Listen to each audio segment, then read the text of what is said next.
All right, today is all about publishing daily for at least a year. In Traffic Secrets, pages 114 to 116.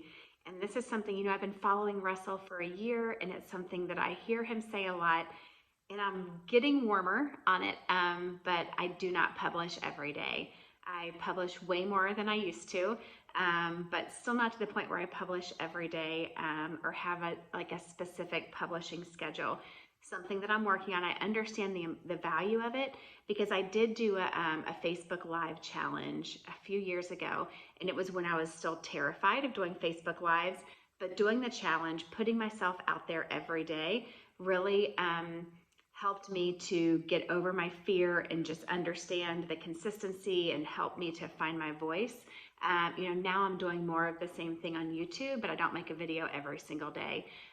But it's something that I'm working toward. I see the value in, and definitely on my radar, but not quite accomplished just yet. But a couple things that I thought was really important in what he said is it's interesting how he talked about how there's so much content being put out all the time now that it takes a while for the best content to rise to the surface. So you have to be willing to just put your content out there and not get like a lot of followers immediately when you first get started.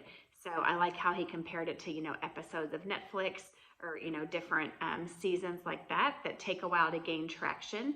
And it's the same way for us. And then he talked about in podcast how once you find someone that you want to listen to, you go back to the very beginning and kind of binge listen to all the previous, early content.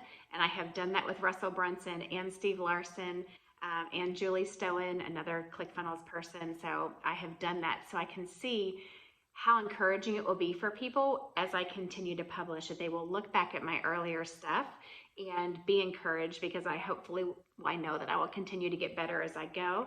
And I'm just kind of putting in my time now to find my voice, to figure things out, to learn to be consistent. The other thing that really stood out to me was the very end at 116, how he said that, after all of this work that Steve Larson became an overnight success.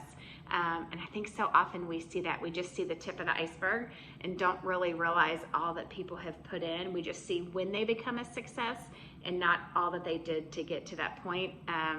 So that's another reminder to just continue to do the work. And then when we do bust out and, really find our place and experience a lot of success, it's going to look like we just did it, all of a sudden, even though it's been years of consistency.